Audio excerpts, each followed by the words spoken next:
Olá, leitores! Como estão vocês? Eu espero que esteja tudo bem por aí. Aqui é a Jaque e esse vídeo é para falar das leituras que eu fiz em outubro, melhor dizendo, das leituras que eu dei por concluídas no mês de outubro. E foram 5 livros, eu gostei muito das leituras que eu fiz em outubro. E sem mais delongas, eu já começo falando do livro Floresta é o Nome do Mundo, da Ursula Le Guin.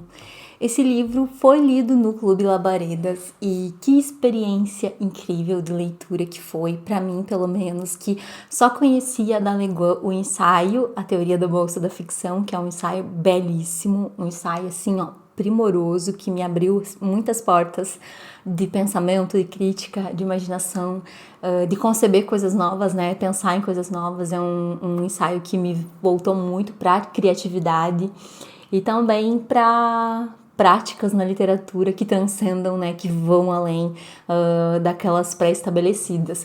Pois bem, aqui temos uma novela da Ursula Le Guin que ela publicou pela primeira vez em 1972. É um livro de ficção científica, então, que se passa num planeta chamado Ateste, e esse planeta, ele também é chamado Mundo 41, ele está sendo povoado, colonizado, melhor dizendo, por humanos terranos, como é chamado aqui no livro, que são humanos da Terra. Então, a Terra já provavelmente passou por um período ali em que ficou exaurida, não tem mais madeira, por exemplo, e uma das principais atividades dos humanos nesse planeta Teste é a extração da madeira. Como que é esse planeta Teste? É um planeta sobretudo formado por ilhas e nessas ilhas muita floresta, né? Tanto que floresta é como eles chamam o mundo em Ateste, e é povoado por milhões de humanos que têm características muito diferentes dos humanos terranos. Eles são verdes, eles têm cerca de 1,5 metro e têm ciclos de sono muito diferentes, uma relação muito profunda com a natureza, com os sonhos, com as árvores da floresta, com as raízes, né, com tudo aquele mundo. E algo que os humanos da Terra não conseguem entender. Então aqui vai falar sobre a exploração desse planeta, sobre a exploração desse tipo de humanidade que vive nesse planeta. E é muito legal a história, eu recomendo, é um livro que fala sobre resistência, ele espelha muito do que aconteceu em termos de história mundial, né?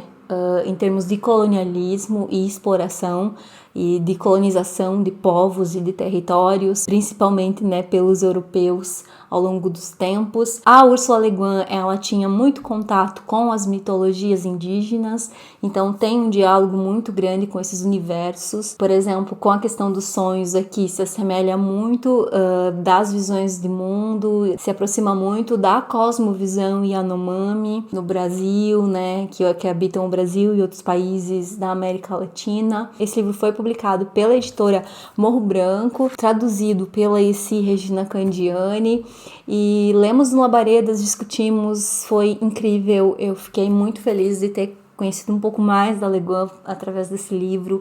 Ele faz parte de todo um ciclo de livros e de obras.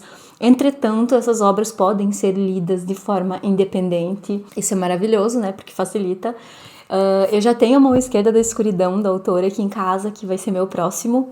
E depois eu pretendo ler Os Despossuídos, pretendo fazer outras leituras dela, porque realmente, assim, me conquistou por toda essa pegada muito crítica, muito política e ao mesmo tempo imensamente criativa. Virei fã de vez da Ursula Le Guin com esse livro. O Iluminado, do Stephen King, foi outra leitura que eu terminei em outubro.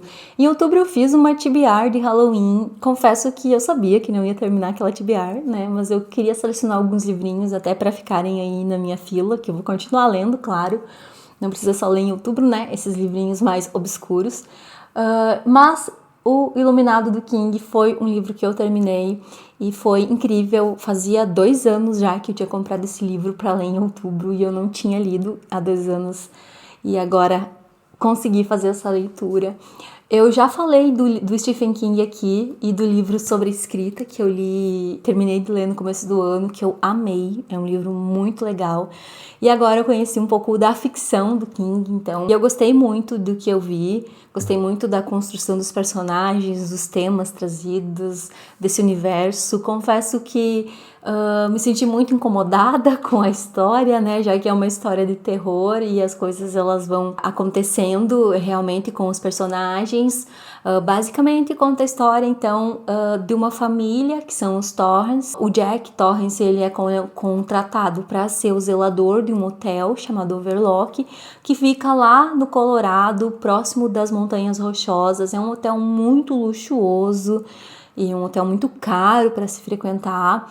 E o Jack ele vai ser zelador desse hotel no período de inverno, em que o hotel fica fechado, e essa região em que esse hotel se localiza ela fica inacessível por causa da neve. Então ele leva a família dele para esse lugar, que são a esposa Wendy e o filho Danny, e eles vão passar o inverno todo lá, e num determinado período eles sabem que vão ficar confinados nesse lugar. Mas enfim, eu gostei muito dessa experiência, não posso falar mais detalhes para vocês sem entrar em questões do livro que eu acho que são importantes que vocês não saibam. Foi um mergulho na ficção do King, eu me apeguei muito aos personagens, porque como eu disse, ele capricha muito nessa construção.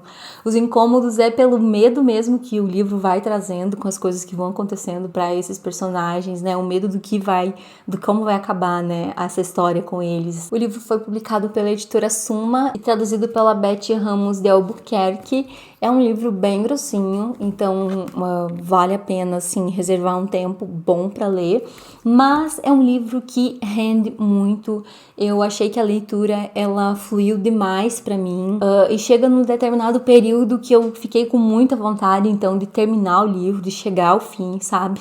Eu precisava colocar um fim nessa leitura, por questões de tudo que o livro causa em nós, efeitos, né, que o livro causa em nós.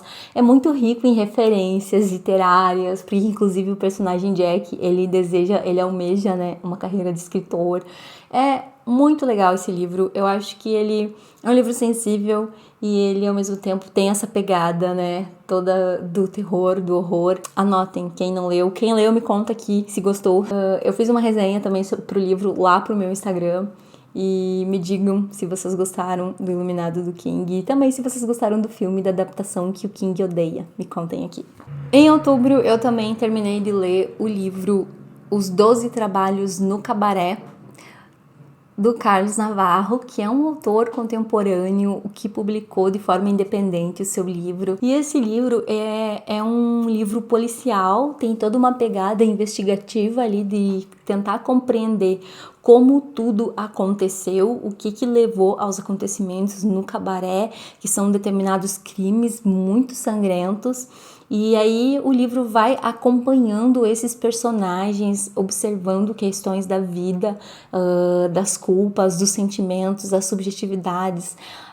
É narrado por um influenciador chamado Hermes, e já por aí eu quero dizer que tem toda uma pegada de referências mitológicas no livro que são bem interessantes. Além disso, todo um debate artístico, muitas referências artísticas também, que tornam um livro curioso. Vários pontos de crítica social, crítica ao sistema, que eu penso que sejam pontos altos nesse livro que eu li. E foi muito bacana essa experiência, né? Eu gosto muito de ver o que está sendo produzido na literatura contemporânea, né?